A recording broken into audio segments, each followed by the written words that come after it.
Ma'am, I think you took a wrong turn.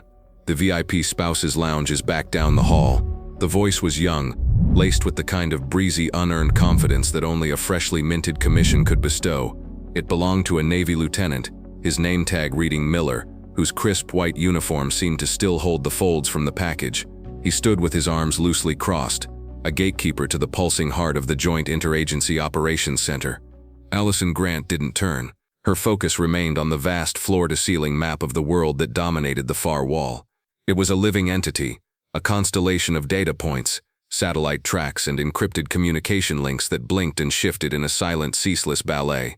She could feel the low, steady hum of the center's lifeblood, the servers, the cooling systems, the quiet murmur of 100 analysts speaking in a dozen languages deep in her bones.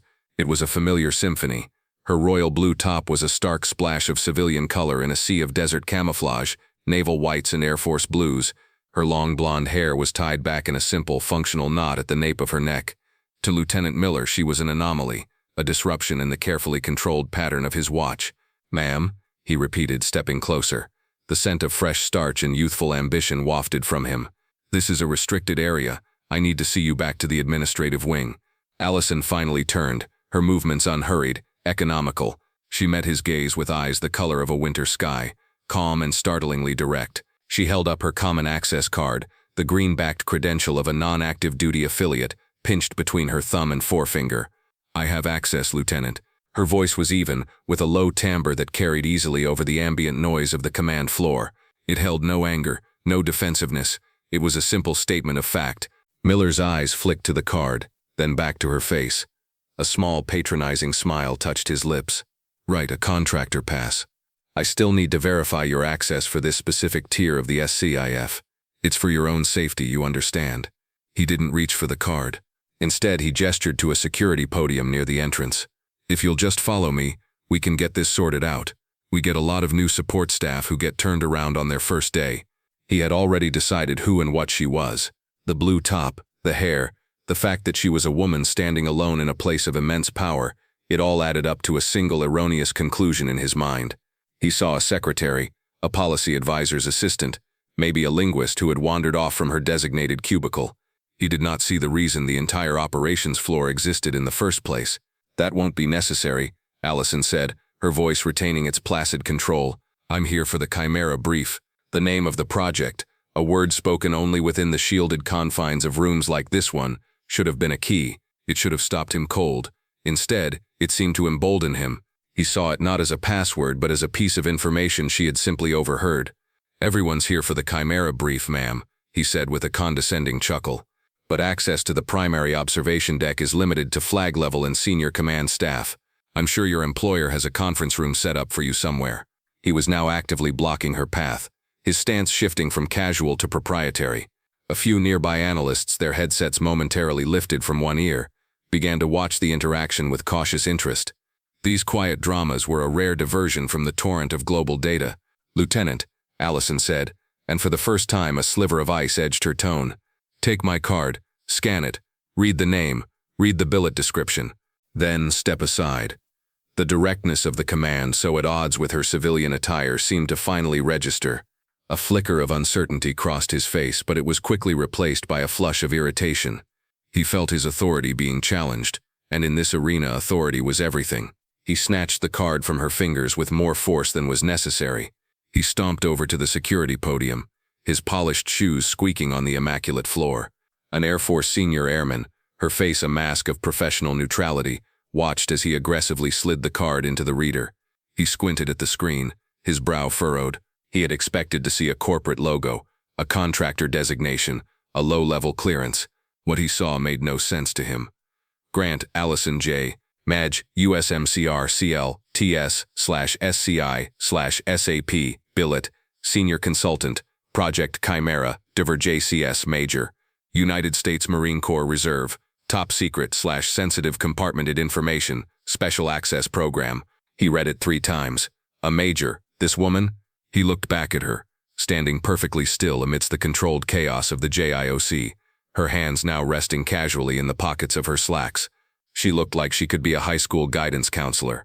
He had met Marine majors before. They were men with square jaws and high and tight haircuts who looked like they chewed nails for breakfast. They were not her. His mind rebelled against the data. It had to be a mistake, an old ID, a glitch in the system. "This is an expired credential," he declared, his voice a little too loud. He was playing to the small audience now, trying to regain the upper hand. "Or a misprint. There's no way." "There is a way, Lieutenant," Allison said, her voice carrying across the space between them. "The way is that you are mistaken. I'm going to need to make a call to verify this," Miller said, puffing out his chest. "We can't have civilians walking around with fraudulent military identification. That's a serious offense." He was escalating, doubling down on his initial assumption because the alternative that he had just condescendingly challenged a field-grade officer from a sister service who possessed clearances far above his own was too humiliating to contemplate. He picked up a secure line handset, turning his back to her as if she were a suspect being processed. Allison's gaze drifted away from him, sweeping across the room. She saw the faces of the analysts, some curious, some annoyed at the disruption. She saw the master clocks on the wall, displaying Zulu time, local time, and the times in Kabul, Seoul, and Ramstein. And she saw, at the far end of the observation deck, a familiar face, Master Chief Petty Officer Torres, a man whose face was a roadmap of a 30-year career in naval communications, was watching. His headset was off. He wasn't looking at her, but at Lieutenant Miller. And as he watched the young officer speak into the phone, Torres's eyes narrowed, a slow, dawning comprehension spreading across his features. He had seen her name on the initial Chimera Access roster. Grant. It hadn't clicked then, but seeing her here, seeing the quiet, unshakable authority she projected even in the face of this foolish challenge, the old sea stories and classified after-action reports began to surface in his memory. Allison's hand went into her pocket, her fingers closing around a cool, heavy disc of metal. It was a challenge coin, its edges worn smooth from years of carry. Miller's accusation of fraud stung, not because it was true, but because it was the polar opposite of the truth she had lived. The coin in her hand was a testament to that truth. As she felt the raised relief of the eagle anchor and trident under her thumb, the sterile, climate-controlled air of the JIOC faded away, replaced by the memory of dust and the metallic tang of cordite. The coin hadn't been given to her in a ceremony. It had been pressed into her palm in the back of a shuddering C-130, its interior lit by the hellish red glow of tactical lighting. They were banking hard out of a contested valley in Kunar province. Below them, a landscape of lethal, unforgiving mountains scrolled past. The man who gave it to her was a Delta Force colonel, his face smeared with camouflage paint and exhaustion, his uniform torn and stained. His team, a dozen of the most capable operators on the planet, were alive because of a ghost they had never seen, a voice on the radio they knew only by her call sign. He had leaned in close, his voice a gravelly whisper over the roar of the engines. "Warlock 6, he'd said, using the name that was both her shield and her weapon. "My guys are breathing because you can hear whispers in the static. Don't ever let anyone tell you what a warrior looks like." He had folded her fingers over the coin, the weight of it a silent, profound acknowledgement of a debt that could never be spoken of in the open. The coin was from his own unit, a token never given to outsiders. It was a symbol of trust earned in the crucible, a recognition of lethality that had nothing to do with a rifle and everything to do with the mind. A sharp, indignant voice from Lieutenant Miller snapped her back to the present. He was practically preening now, the handset still pressed to his ear. "Yes, sir. I have her here." A woman, long blonde hair. Yes, a blue top, claiming to be a Marine major. "The system shows a clearance, but it has to be a legacy error. I've recommended we detain her for questioning by base security." He was proud of himself. He was following procedure. He was protecting the sanctity of the command center. He was, in his own mind, the hero of this little story. He didn't see Master Chief Torres, who had heard the name Grant and the Project Chimera, and was now moving with a purpose that belied his age. Torres ignored the secure line on the podium. He walked to his own console, his fingers flying across a keyboard, bringing up an encrypted chat channel reserved for the command staff. His message was short, stripped of pleasantries, and charged with an urgency that would be instantly understood at the highest levels. "Torres, MCPO, Syrier, urgent. LT Miller is detaining Warlock 6 at the JIOC entrance." He hit send. He knew the call sign was a risk. It wasn't official. It wasn't in any personnel file. But it was a legend, and he was betting that in the room where the Chimera brief was about to happen, that legend was known. Back at the podium, Lieutenant Miller was oblivious. He was relishing the final moments of his victory. He hung up the phone with a decisive click. "All right, ma'am," he said, turning back to Allison. His voice was firm, official. "My commanding officer agrees. Your credentials cannot be verified. We're going to have to ask you to come with us. The security detail is on its way. I'd advise you to cooperate fully. Making a scene will only make things worse for you." He had crossed the final line. It was no longer a misunderstanding, it was a threat. He had accused a decorated field-grade officer of fraud, and was now preparing to have her frog-marched out of the one place she was most needed. Allison Grant did not reply.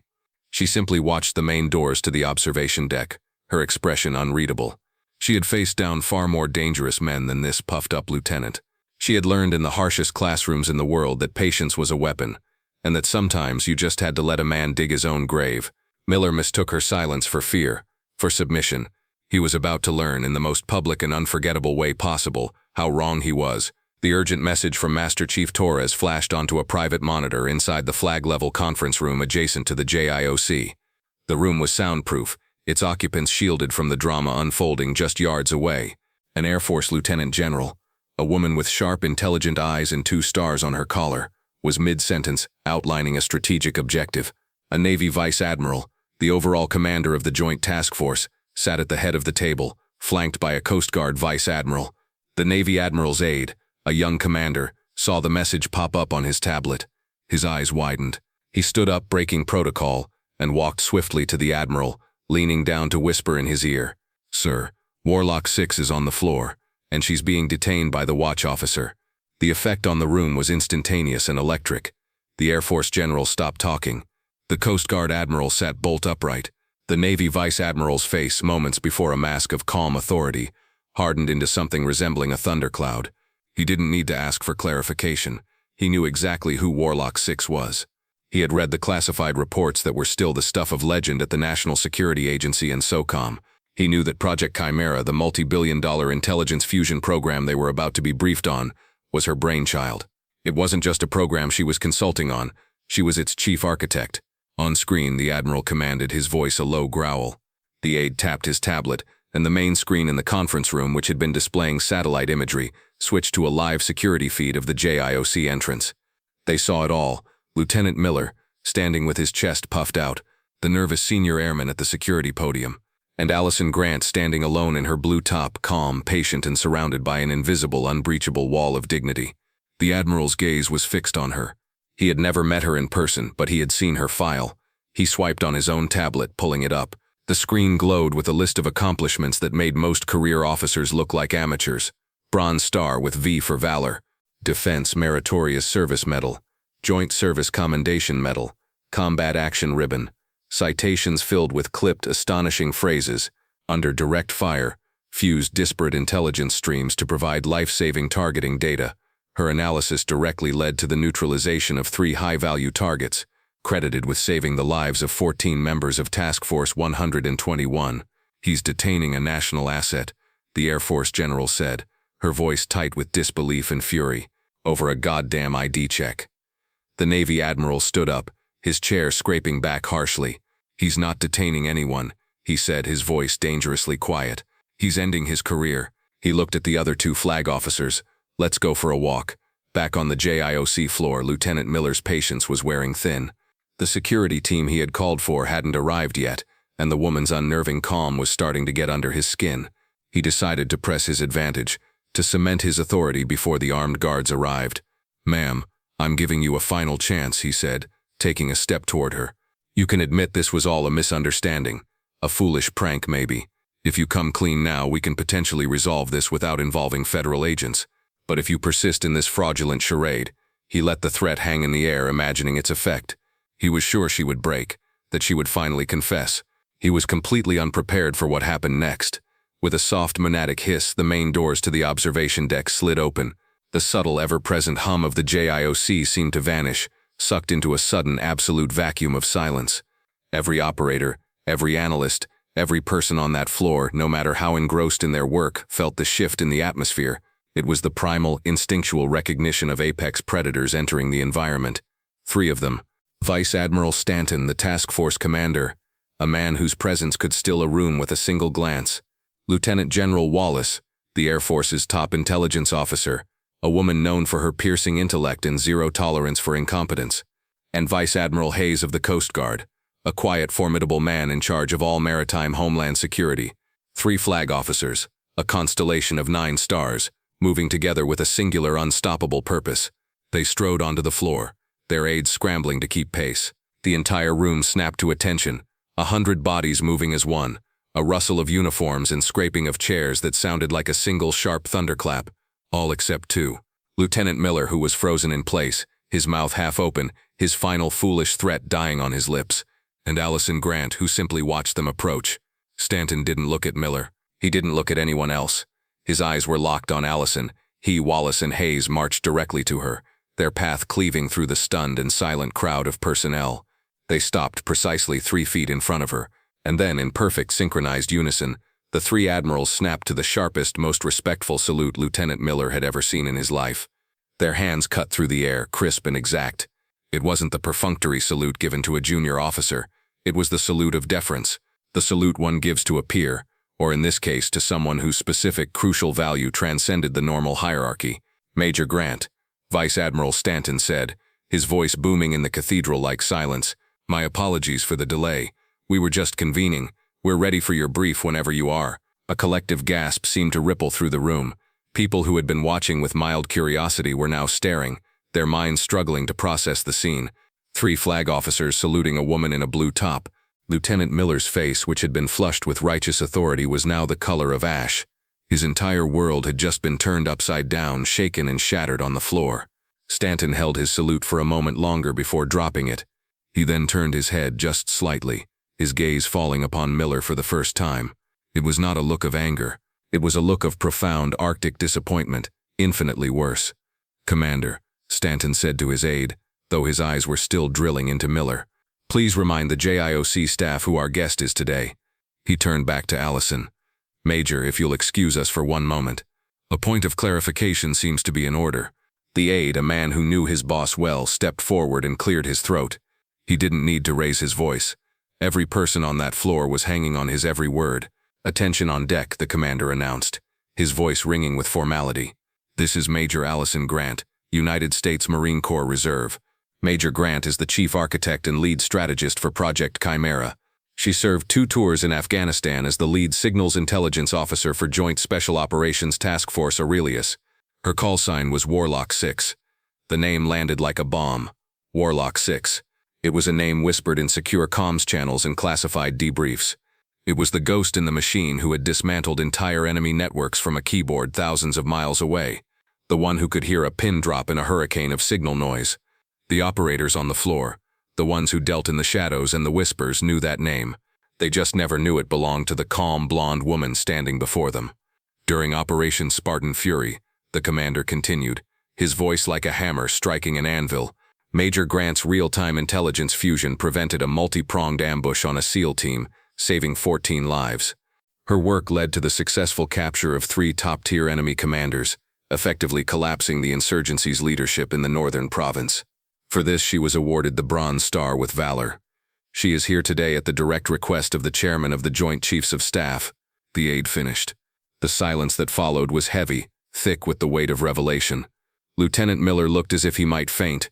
He had not just made a mistake. He had insulted a living legend. He had tried to detain a war hero, in front of everyone. Admiral Stanton finally addressed Miller directly. His voice was no longer loud. It was a low, surgical instrument of destruction.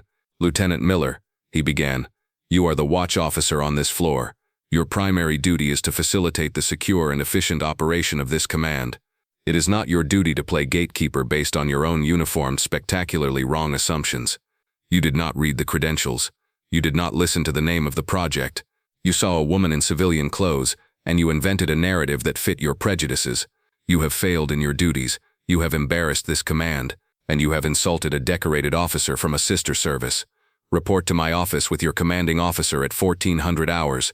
Be prepared to explain in detail why you are still fit to hold a commission in the United States Navy. He didn't wait for a response. He turned back to Allison, his entire demeanor softening. Major, again my apologies, shall we? Allison gave a small, almost imperceptible nod, but before she moved to follow them, she looked at the shattered young man in the white uniform. She saw the fear and humiliation in his eyes, and in that moment she chose not to crush him. Admirals, she said, her voice calm and clear. Lieutenant Miller was thorough. The security of a facility like this is paramount. His instincts to verify were correct. She then turned her gaze fully on Miller. The standard is the standard, Lieutenant. It's the same for everyone. Your only mistake was failing to apply it fairly. Don't see a uniform or a civilian top. See the person, read the card, trust the system, that's all. It was a master class in grace. She had not excused his behavior, but she had offered him a lifeline, a lesson instead of a final damning judgment. It was, in its own way, more devastating than the Admiral's rebuke. It was the wisdom of a true leader. As she said the words, a final fleeting image came to her. The origin of Warlock. Not a battlefield, but a sterile, windowless room at Fort Meade. Her, a young captain then. In front of a bank of monitors, a headset clamped over her ears. For 3 days straight she had been hunting for a single ghost-like signal in the electronic ether. Everyone else had given up, convinced it was a dead end. But she persisted, fueled by caffeine and an unshakable belief in the data. And then in the deepest hour of the third night, she found it, a faint encrypted whisper. Her voice, hoarse but steady, had crackled over the command net. All stations, this is Grant. I have the trigger. I am the Warlock. The name had stuck. She had become the sorcerer of the airwaves. That quiet, relentless focus was the same weapon she had just deployed on the JIOC floor. The battle was different, but the principle was the same. See the truth, no matter how it's disguised. Weeks passed. The incident on the JIOC floor became a quiet, cautionary tale, spreading through the command like wildfire. A mandatory training module on unconscious bias and proper credential verification was swiftly implemented, colloquially known as the Miller drill. The young lieutenant was formally reprimanded and reassigned to a dreary administrative post in Norfolk, his once bright career prospects now permanently dimmed. One rainy afternoon, Allison was in the base coffee shop, reviewing some data on a tablet. She heard a tentative voice. "Ma'am?" She looked up. It was Miller. He looked thinner, humbled. His uniform seemed to hang on him. "Lieutenant," she acknowledged, her tone neutral. "Ma'am?"